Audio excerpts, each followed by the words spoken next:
기도하겠습니다. 하나님 아버지, 날마다 우리 안에서 하나님을 찬양하는 이 찬양이 그치지 않게 하여 주옵소서. 늘 우리의 영이 하나님을 향하여 나아가게 하시고 하나님 안에서 기뻐하게 하시며 예수 안에 주어지는 구원의 감격과 기쁨을 가지고 날마다 여호와 하나님을 찬양할 때에 우리 이 세상이 알 수도 없는 기쁨을 누리며 평강을 누리며 살아가게 하여 주옵소서. 이 시간 하나님 말씀 앞에 우리가 섭니다. 하나님 우리의 마음을 열어주시고 들을 길을 허락하시옵고 말씀을 통하여서 우리의 심령을 깨워주시옵소서. 예수님의 이름으로 기도드립니다. 아멘. 좌우에 계신 분들과 인사하겠습니다. 잘 오셨습니다. 또 인사하겠습니다. 사랑합니다. 축복합니다. 예, 태풍이 올라와서 어제 오늘 사실 다 비 예보가 있었는데 어떻게 비가 오지를 않네요. 그냥 잘 피해 갔으면 좋겠는데 이제 오늘 밤 내일 새벽 또 월요일 저녁 이렇게 본격적으로 태풍이 닥친다고 합니다. 우리 비 피해가 없도록 우리 잘 점검하실 수 있기를 바랍니다. 성도 여러분, 요즘 우리가 코로나라는 전염병으로 인해서 어려움들을 많이 겪었었습니다. 거의 3년 가까운 시간 동안 전 세계적으로 수십억 명이 코로나에 감염되고 수많은 사람들이 죽었습니다. 예, 너무나 큰 피해를 입었죠. 자, 그런데 우리 14세기에도 유럽에 이런 비슷한 일이 있었습니다. 이 쥐벼룩에서 전염되어지는 패스트, 흑사병이라고 불리는 이 전염병으로 인해서 유럽에서 3년 동안 무려 2천만 명 이상이 사망하는 그런 일이 일어나고 있었습니다. 자, 그런데 이 패스트가 한참 유행할 때에 한 농부가 한 마을을 향해서 마차를 몰고 가고 있었습니다. 자, 그런데 길을 가다 보니 한 노파가 서 있는 거예요. 자기를 태워달라고 요청을 하는 것입니다. 자, 그래서 어디를 가냐고 물어보았더니 마침 이 농부가 가고자 하는 그 마을에 이 노파도 가려고 했던 것입니다. 그래서 이 노파를 태웠습니다. 자, 그런데 이 노파를 태우고 마차를 몰고 가고 있는데 무언가 이 노파가 사람이 아니라는 생각이 드는 것이에요. 왜냐하면 얼굴을 천으로 가리고 있는 것도 좀 이상하고 이 노파가 탔을 때부터 뭔가 등골이 오싹한 게 뭔가 이상한 기운이 돌고 있었던 것입니다. 그래서 이 노파에게 물었습니다. 저 실례지만 당신은 누구십니까? 자, 그러자 이 노파가 대답을 했습니다. 예, 저는 패스트입니다. 이 패스트라는 전염병이 노파로 변장을 하고 있었던 것이죠. 이 노파는 자신이 수많은 사람을 죽인 그 패스트 병균이라는 사실을 노파가 밝히자 이 농부는 두려움이 떨기 시작했습니다. 하지만 두려운 마음을 꾹 누르고 이 노파에게 정중하게 요청을 했습니다. 당신이 그 마을에 가면 그 마을에 죽음이 가득하게 될 텐데 제발 여기에서 내려주십시오. 그러자 이 노파가 머리를 조아리면서 제발 마을까지만 태워주십시오. 그러면 제가 그 마을에서는 5명에게만 제가 패스트를 전염시키겠습니다. 이렇게 얘기를 하는 거예요. 그래서 농부는 할 수 없이 그녀와 마을에 가면 정말 꼭 5명에게만 병을 옮기겠다는 약속을 다시 받고서는 그 노파를 데리고 그 마을을 가게 되었습니다. 자, 그런데 마을에 도착해 보니 수많은 사람들이 죽어 있는 것이에요. 농부는 화가 나서 그 노파에게 따져 물었습니다. 아니, 당신은 5명에게만 병균을 감염시킨다고 그랬는데 어떻게 해서 이렇게 많은 사람이 죽었습니까? 왜 그랬습니까? 하면서 노파에게 따져 물었어요. 그러자 노파가 이렇게 이야기하는 것입니다. 이 사람들은 내가 죽인 것이 아닙니다. 저는 당신과 함께 지금 도착하지 않았습니까? 이 사람들이 죽은 이유는 내가 이 마을에 온다는 소문을 듣고 두려움에 죽은 것입니다. 성도 여러분, 두려움은 두려움을 일으키는 그 상황 자체보다 훨씬 더 큰 피해를 줍니다. 제가 중학교 때에 학교를 가면서 이제 파란불이 켜져서 횡단보도를 건너는데, 횡단보도에 딱 들어서는 순간 제 왼쪽에서 굉음을 내면서 차 한 대가 쏜살같이 달려오고 있었습니다. 결론부터 이야기하자면 제가 그 달려오는 차에 차바퀴에 제가 발이 끼어가지고 몇 미터를 끌려갔어요. 다행히 뭐 부상을 입지 않아서 정말 다행이었습니다. 자, 그런데 제가 사실은 시간상으로 보자면 그 차를 피할 수 있는 시간이 있었습니다. 그런데 제가 그 저를 향해 다가오는 그 차를 제가 피하지 못했어요. 그 차를 바라보는 순간 제가 두려움에 빠져가지고 몸을 움직이려고 했는데 몸이 움직여지지 않더라고요. 그래서 잘못하면 정말 큰일 날 뻔했습니다. 성도 여러분, 두려움에 사로잡히게 되면 여러분 생각지 못한 피해를 볼 수 있는 거예요. 하지만 여러분, 두려움이 모든 사람에게 피해를 주는 것은 아닙니다. 두려울 수 있는 상황에서도 두려워하지 않는 사람에게는 두려움이 힘을 발휘하지 못해요. 그러나 그 두려움에 사로잡히게 되어지면 여러분 엄청난 피해를 보게 되는 것입니다. 그런데 누가 두려움에 잘 사로잡힙니까? 여러분, 어린아이들이에요. 여러분, 어린아이들이 왜 두려움에 잘 사로잡히는 것입니까? 잘 모르기 때문이에요. 무지하기 때문에 두려움에 사로잡히게 되는 것입니다. 제가 초등학교 들어가기 전에 부모님 말씀을 잘 안 들으면 우리 부모님께서 이렇게 말씀하셨어요. 이거 안 되겠네. 정의가 말 안 들으니까 망태 할아버지 오라 그래야겠다 이랬어요. 저는 망태 할아버지가 뭔지도 모르면서 막 무서운 거예요. 괜히 무서워가지고 부모님 말씀을 듣곤 했습니다. 나중에 커서 보니까 이 망태 할아버지는 뒤에다가 큰 망태기를 메고 동네를 돌아다니면서 고문을 줍는 할아버지였어요. 전혀 두려워할 필요가 없는 존재였죠. 그런데 제가 그 존재에 대해서 잘 모르니까 두려움에 빠졌던 것이죠. 두려워하지 않아도 될 존재를 저는 잘 몰라서 무지해서 두려워하고 있었던 것이죠. 성도 여러분, 영적으로도 마찬가지입니다. 복음에 대해서, 진리에 대해서 잘 모르게 되면 여러분 두려워하지 않아도 될 대상을 두려워하게 되는 것이죠. 여러분, 이것은 이 복음서와 사도행전을 비교해 보면 알 수 있어요. 여러분, 복음서에도 사도행전에도 예수님의 제자들이 등장합니다. 여러분, 그런데 어떻습니까? 사도행전에 나오는 제자들은요 대단해요. 능력을 행하고 그래요. 그러나 이 복음서에 나오는 제자들은 부족한 점들이 있어요. 가장 큰 차이점이 뭔지 아십니까? 복음서를 읽고 사도행전을 읽어보면은요 큰 차이점이 있는데 뭐냐면, 사도행전에서는요 제자들이 두려워할 상황에서도 두려워하지 않아요. 그런데 복음서에서는요 두려워하지 않아도 될 상황에서 두려워하는 것이에요. 예수님과 함께 배를 타고 가고 있었어요.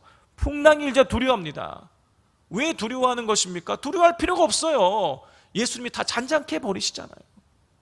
능력의 주님이 나와 함께 있는데 예수님이 어떤 존재인지를 잘 모르니까 제자들은 두려워하지 않아도 될 그 상황에서 두려워하고 있었던 것이죠.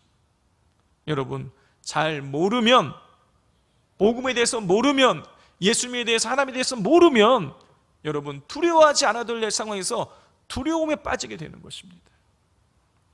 자, 오늘 이 본문 말씀에는 우리가 두려움으로부터 우리를 자유케 하는 여러분 진리의 말씀이 기록이 되어져 있습니다. 자, 우리 먼저 15절 말씀을 같이 한번 읽어보겠습니다. 시작. 누구든지 예수를 하나님의 아들이라 시인하면 하나님이 그의 안에 거하시고 그도 하나님 안에 거하느니라. 성도 여러분, 우리를 두려움으로부터 자유케 하는 첫 번째 복음의 진리는 예수님을 하나님의 아들이라고 시인하게 되면 하나님이 우리 안에 거하게 되고 우리는 하나님 안에 거하게 된다는 것입니다. 여러분, 이것이 복음의 진리예요. 성도 여러분, 우리가 예수님을 믿을 때 창조주이시고 영이신 하나님이 피조물이고 육체에 살고 있는 인간 안에 거하시게 된다는 것은요, 엄청난 일인 거예요. 아니, 이거는 있을 수 없는 일인 거예요. 그런데 어떻게 그런 일이 가능한 것입니까? 여러분, 성령을 통해서 가능한 것이죠. 성도 여러분, 요한복음 13장을 보면 예수님과 제자들이 최후의 만찬을 나누는 장면이 나옵니다. 자, 그 최후의 만찬을 나누는 장면들을 읽어보면 예수님께서는요, 이 가룟 유다가 예수님을 팔아 넘길 것, 그리고 베드로가 예수님을 3번 부인할 것을 알고 계셨고 그 사실을 제자들에게 이야기를 해요. 예수님이 죽는다라는 이야기를 하는 것입니다. 그러자 제자들이 어떻게 됩니까? 제자들이요, 두려움 가운데 빠져요. 제자들이 근심합니다. 그래서 요한복음 14장 1절 말씀을 보면 예수님 말씀하세요. 너희는 마음에 근심하지 말라. 여기서 이 근심하지 말라 할 때 근심하지로 번역된 타라세스도라는 단어는요, 뒤흔들리다, 불안하게 하다라는 뜻을 가지고 있어요. 그러니까 예수님께서 제자들에게 근심하지 말라라고 이렇게 말하는 이유는, 이 말한 것은 어떤 뜻이냐면 제자들이 두려워하지 말라라는 거예요. 예수님이 죽는다고 해서, 내가 없다고 해서 너희들 두려워하지 말라, 예수님이 그렇게 말씀해 주고 계시는 것이에요. 자, 제자들에게 내가 없다고 해서, 내가 죽는다고 해서 너희들 두려워하지 말라라고 말씀하신 다음에 예수님이 제자들에게 이런 말씀을 또 하십니다. 요한복음 14장 16절 17절 말씀입니다. 내가 아버지께 구하겠으니 그가 또 다른 보혜사를 너희에게 주사 영원토록 너희와 함께 있게 하리니, 같이 읽겠습니다. 그는 진리의 영이라 세상은 능히 그를 받지 못하나니 이는 그를 보지도 못하고 알지도 못함이라. 그러나 너희는 그를 아나니 그는 너희와 함께 거하심이요 또 너희 속에 계시겠음이라. 예수님께서는 예수님이 이 죽는다는 것 때문에 두려움에 떨고 있는 제자들에게 내가 아버지께 구해서 보혜사를 너희에게 보내어 너희와 영원토록 함께 있게 하겠다. 그리고 그 보혜사가 너희와 함께 거하시고 너희 속에 계실 것이다 라고 이야기하고 있어요. 여러분, 그런데 이 보혜사가 무엇입니까? 성령이죠. 예수님께서는 예수님의 죽음 예고를 듣고 두려움에 떠는 제자들에게 성령이 너희와 함께하고 계실 것이고 성령이 너희 속에 계실 것이니 두려워하지 말라고 그렇게 말씀하시는 거예요. 그리고 실제로 오순절날 성령 강림 사건을 통해서 제자들 안에 성령이 임하게 되시는 것이죠. 성도 여러분, 로마서 8장 9절에 의하면 이 성령을 하나님의 영이라고 그렇게 부르고 있습니다. 따라서 성령이 우리 안에 거하신다는 것은 하나님이 우리 안에 거하신다는 그런 뜻인 거예요. 여러분, 그런데 이 하나님이 언제 우리에게 임하신다고요? 언제 우리 안에 거하신다라고요? 예수님을 하나님의 아들이라고 시인할 때, 예수님을 하나님의 아들이라고 믿을 때, 여러분, 그때 성령이 우리 안에, 하나님이 우리 안에 거하시게 되신다는 거예요. 성도 여러분, 예수님이 하나님의 아들이라는 사실을 믿으십니까? 여러분, 그렇다면 하나님이 여러분 안에 거하고 계시는 것입니다. 여러분, 이 성령, 하나님의 영은요, 진리의 영이에요. 성령은요, 권능이 있습니다. 성령을 통해서 불가능한 일들이 가능해져요. 여러분, 그런 성령이, 그런 하나님이 우리 안에 거하시기 때문에 여러분, 두려워할 필요가 없는 것이에요. 두 번째로, 오늘 이 본문 말씀이 두려움에 빠지지 않도록 우리에게 가르쳐주는 영적인 진리는 하나님이 사랑이시라는 거예요. 우리 16절 말씀을 같이 읽겠습니다. 하나님이 우리를 사랑하시는 사랑을 우리가 알고 믿었노니 하나님은 사랑이시라. 사랑 안에 거하는 자는 하나님 안에 거하고 하나님도 그의 안에 거하시느니라. 사도 요한은 하나님이 사랑이시라고 선포하고 있어요. 그리고 나서 우리가 사랑 안에 거하면 하나님이 우리 안에 거하시고 우리도 하나님 안에 거하게 된다고 그렇게 가르치고 있어요. 하나님이 사랑이시기에 여러분, 이 사랑이 베풀어지는 곳에는 하나님이 거하게 되시는 거예요. 하나님이 사랑이시기에 사랑을 행하는 그 사람 안에 하나님이 거하게 되시는 것이에요. 이것이 성경이 우리에게 가르쳐주는 진리인 것입니다. 자, 그런데 여러분, 우리가 사랑을 베풀 때에, 우리가 하나님을 사랑할 때에, 여러분, 하나님이 우리 안에 거하게 되시는데, 우리 안에 거하시는 하나님이 어떤 분이십니까? 전능하신 하나님이세요. 홍해 바다를 가르시고 여리고성을 무너뜨리시고 귀신을 내어 쫓으시고 모든 질병을 고치시고 악한 영을 물리치시는 전능하신 하나님이 우리 안에, 우리가 사랑을 행할 때에 우리 안에 거하게 되시는 거예요. 여러분, 그런 전능하신 하나님이 우리 안에 거하시기 때문에 두려워할 필요가 없는 것이죠. 설사 우리 앞에 홍해 바다와 같이, 여리고 성과 같이 우리가 넘을 수 없는 인생의 문제가 있다고 할지라도 두려워할 필요가 없는 것이에요. 왜냐하면 하나님이 다 무너뜨리시고 길을 내실 것이기 때문인 것입니다. 마지막 세 번째로 우리를 두려움에서 자유케 하는 영적인 진리가 여러분 17절, 18절 말씀에 기록이 되어져 있습니다. 우리 17절, 18절을 같이 읽겠습니다. 시작. 이로써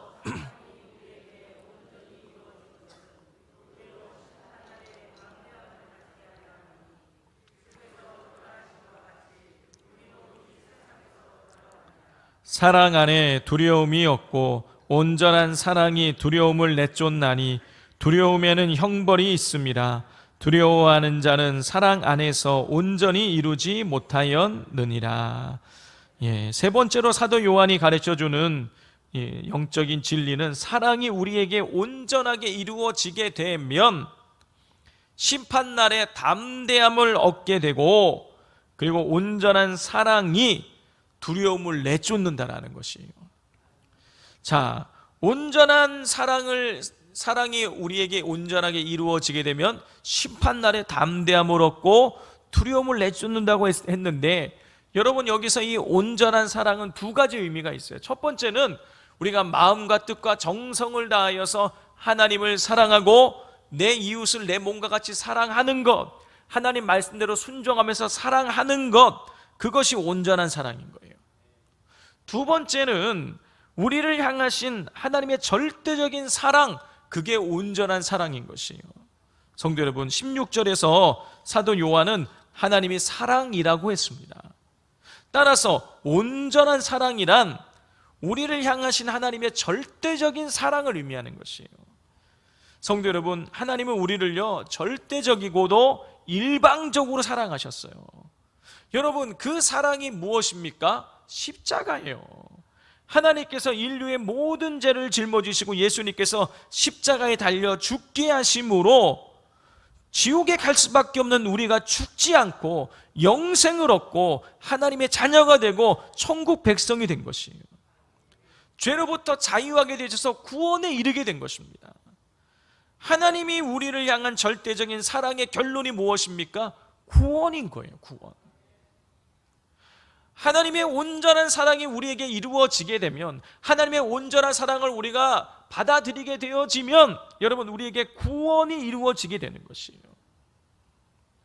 그렇기에 여러분, 그 온전한 사랑을 우리가 행할 때에, 그리고 온전한 사랑을 우리가 받아들일 때에, 여러분, 우리는 더 이상 그 심판날에, 그 죽음의 날에 우리는 담대할 수 있는 것이고, 우리 마음속에서 두려움을 몰아낼 수가 있게 되어지는 것이죠. 히브리서 9장 27절을 보면 사람이 한 번 죽는 것은 정해진 일이고, 그리고 그 후에는 반드시 심판이 있다는 사실을 우리에게 알려주고 있습니다. 여러분, 그래요. 사람이 죽는 것으로 모든 것이 다 끝나는 것이 아닙니다. 죽고 난 이후에 반드시 심판이 있어요. 그런데 예수 그리스도를 하나님의 아들로 믿고 사랑을 실천하면, 하나님의 온전한 사랑이 우리 안에 거하게 되어지게 되면, 하나님이 우리 안에 거하게 되어지게 되면, 여러분, 우리는 심판을 이기고 구원에 이르게 되는 것이죠.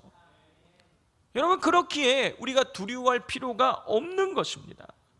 여러분, 이 진리를 우리가 제대로 붙들면, 여러분, 우리가 죽음 앞에서도 두려워하지 않을 수 있어요. 그러나 진리를 제대로 알지 못하면 여러분, 두려워하지 않아도 될 것을 두려워하게 되어지는 것이죠. 우리 사람들이 갖는 두려움들이 여러 가지가 있죠. 그런데 제가 읽은 책 중에 영혼의 디톡스라는 책이 있는데, 그 책에 보면 이 저자이신 크레이그 그로셸이라는 이 목사님께서 사람이 갖는 그 두려움을 4가지로 정리를 해 놓으셨더라고요. 첫 번째 뭐냐면 상실에 대한 두려움인 것입니다. 내 사랑하는 가족들, 아내, 자식, 부모, 형제, 또는 내 재산, 내가 소유하고 있는 것들을 사람들은 잃어버릴까 봐 두려워한다는 것이에요. 두 번째 두려움은 실패에 대한 두려움인 것입니다.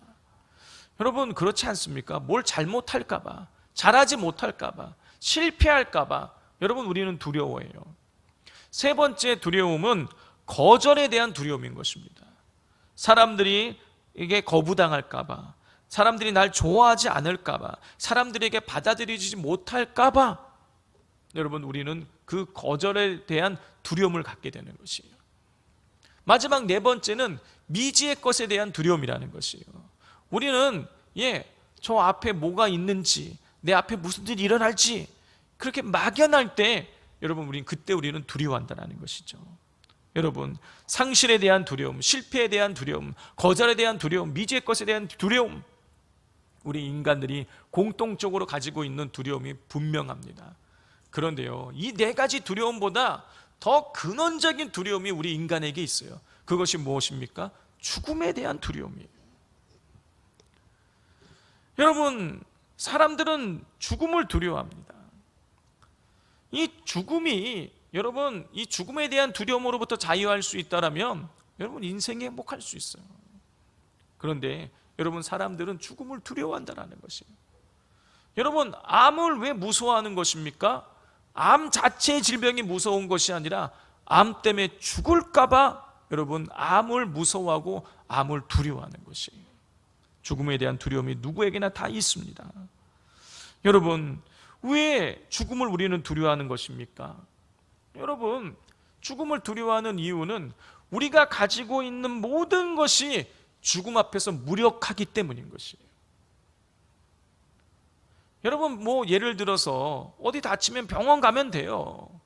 사고 나면, 교통사고 나면 보험회사 부르면 되는 것입니다. 우리가 가입했던 보험이 가지고 있는 돈이 여러분, 그럴 때 도움이 돼요. 그런데 죽음 앞에서는요, 우리가 가진 그 돈과 명예와 권력과 우리가 소중하게 여기는 그 모든 것들이 무력하다라는 것이죠. 그것들이 우리에게 아무런 도움을 주지 못해요. 또 사람들이 죽음을 두려워하는 이유는 여러분, 죽음이 부지불식간에 찾아오기 때문인 것입니다. 성도 여러분, 죽음은 우리가 아무리 잘 대비하려고 해도 잘 대비가 되지 않아요. 죽음을 준비하기 위해서 좋은 것도 먹고 보험도 가입하고 그렇지만 여러분, 죽음이요, 한순간에 찾아오는 것입니다. 그래서 사람들은 잠재의식 속에 내가 죽을지도 모른다라는 이 죽음에 대한 두려움이, 막연한 두려움이 우리 안에 이 깊게 자리를 잡고 있고, 그것들이, 죽음에 대한 두려움이 불쑥불쑥 솟아올라서 우리를 괴롭히는 것이죠. 그런데 여러분, 이 두려움이라는 감정은요, 하나님이 우리에게 주신 것이 아니에요.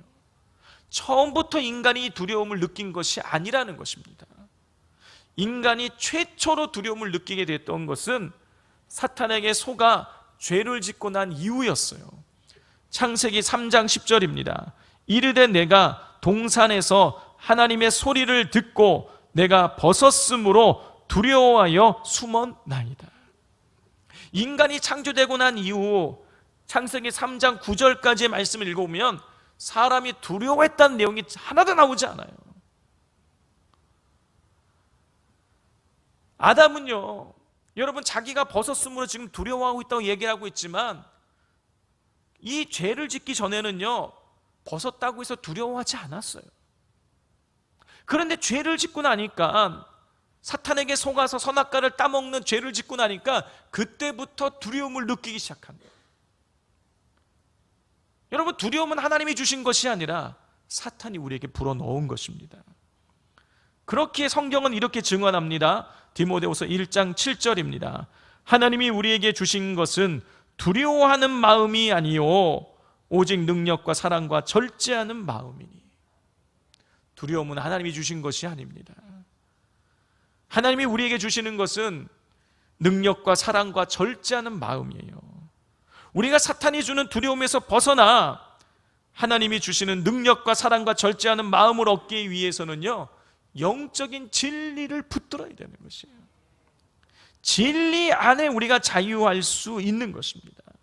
예수님을 하나님의 아들이심을 우리가 믿고 하나님이 우리 안에 거하시고 하나님의 온전한 사랑이, 다시 말해서 십자가의 사랑이 우리에게 온전히 이루어지게 되면, 우리가 하나님 안에 거하게 되면 심판대 앞에서도 죽음 앞에서도 여러분 우리는 두려워하지 않을 수가 있는 것이죠. 여기 온전한 사랑 속에서 하나님 안에서 죽음조차도 의연하게 맞이하며 평강을 누리신 한 성도님이 계십니다. 그분은 유채열 성도님이세요. 이분은 제가 부목사 시절에 제가 담당했던 이 교구에서 만나게 되었습니다.